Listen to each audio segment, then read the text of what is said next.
So, today is camping day! Yes, opo, it's a camping day. First camping as a family. So, yun, nakakatuwa lang kasi matutuloy na yung plan namin. Gusto ko tong ma-experience at mapa-experience namin sa mga kids. Hindi na lang talaga natuloy yung plano ng magkakaibigan. 3 pamilya sana kami. Kaya lang nagkaroon ng emergency, so 2 pamilya na lang kami. Ang site nga pala namin ay sa Norsagaray, sa Connor Woods. Buti na lang maganda yung panahon. Kasi kanina, medyo makulimlim. Smooth lang naman yung biyahe namin mula sa bahay hanggang dito. At nakaka-relax din sa mga mata yung nadadaanan. As you can see, ang daming mga puno. Province vibes talaga.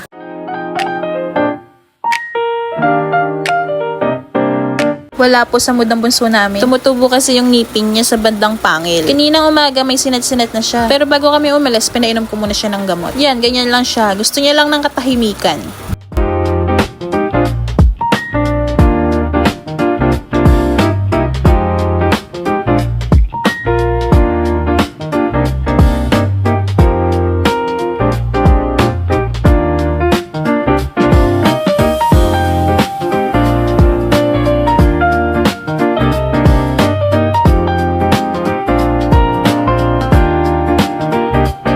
Finally, we are here at Connor Woods campsite.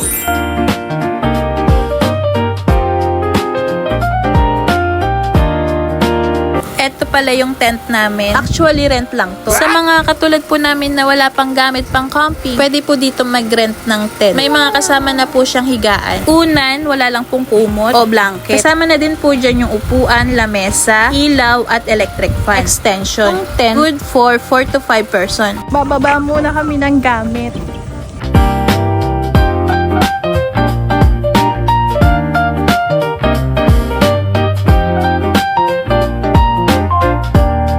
Nag-start na kami mag-asikaso for our dinner. Hindi halata na prepared kami. Pati rice cooker dala namin. Tapos ata lahat ng pangluto namin dala. Kaya nagdala naman kami ng rice cooker. Kasi meron naman pagsasaksak para madali lang magsaing. So yung bigas kila Best Grace, kaya kami na nagdala ng rice cooker. Yung tubig nakapag-igib naman na si Best Alan. Kaya meron na kaming magagamit. Meron naman malinis na tubig na pagkukunan. Hindi naman siyang panghugas at pangluto. Kasain ko nga, kasi kaso naman ako ng lulutuin ko na macaroni soup. Our menu for tonight. Yung lulutuin naman nila Best is daing na bangus at pork barbecue. Tapos nagdagdag lang kami ng hotdog for the kids.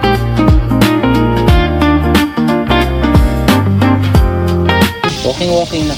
Walking. Wow, yung bird oh. Where's the bird? Oh, so many birds naman. Dahil may gamit na tayo. Good. Sabi ko, susunod dapat may gamit na kami. Plan naman talaga namin best nung boyfriend, girlfriend pala. Kami, yan na, nabundat na. Hindi ka lang. Naman, kahit dumami. Oo, di pa naman Kumain Set up natin. Hindi ko magkakasunod na kami may ginipauno eh. Lalo nagkakaedad na parang gusto naman na. Alam mo na himig. So, na yun ang peace of mind. Alam, wala akong drinks mamaya. Kalimutan. Lahat ba to? Kalahati lang. Alam mo na, tomorrow na iba.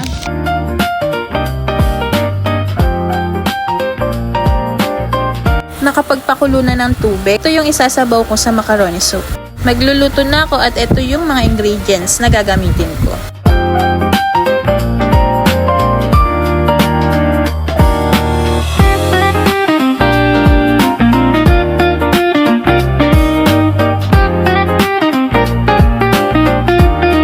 Medyo padilim na at unti-unti nang nararamdaman yung lamig. Sabi nung nagbabantay dito, kagabi daw is malamig. Jackpot talaga at wala kaming dalang blanket at jacket. Ang akala ko kasi is mainit. Kaya ang dinala namin, electric fan. Pero may mga pajama naman akong nadala.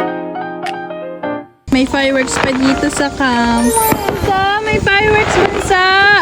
Paano mga kapatid ni Bunso? Dalawang magkapatid naka-video rin. Man.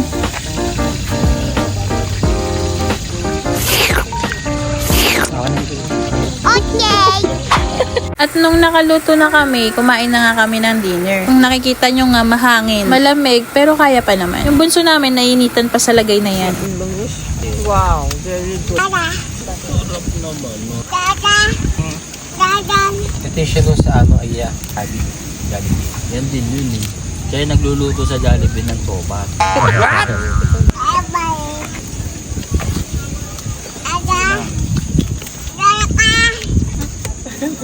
Hello. Sarap naman. Kaya, yeah. Baka na kaya?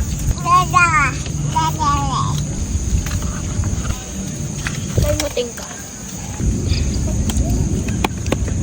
Pagtapos kumain, nagsaset na sila ng pang bonfire. Kaya ang bunso nakapirami na sa upuan. Behave lang. Tawa ng Diyos, wala na siyang sinat. Sobrang lakas nga pala ng hangin, kaya hindi na nila ginatungan. Kasi mga disgrasya pa. Kaya ayan, nag-grilled na lang sila ng mallows.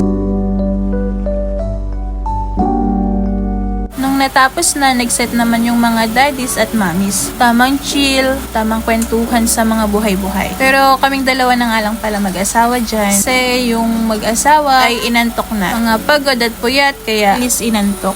Kaya sarap lang ng ganyan. Mapayapang gabi, tapos ang naririnig mo lang mga kuliglig, nakaka-relax. Yun, tamang kwentuhan lang while eating. Mga around 11:30 to 12 na yan. Pero may mga gising pang ibang campers. Mga nagkakasiyahan din.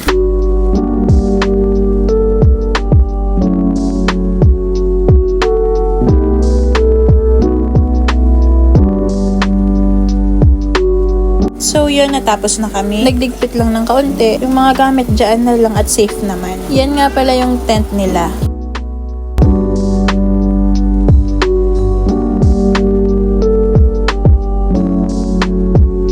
Ay, naku, ang ulo ni Kuya malapit ko nang maapakan. Kulang na lang lumabas na sa tent. Napakalikot kasing matulog. Ito nga pala yung tent namin. Wala na silang ilaw kasi nalobat na. Sobrang himbing na ng mga tulog. Lalo ang bunso. Oh, ang cute-cute. Sa gitna siya. Baka kasi masundan eh. Okay ka lang dyan? Sip naman. Happy man. Ikaw? Ay na, good night na. Good night. Love you. Sabi naman. Ano naman? Amaga tayo mag-iing.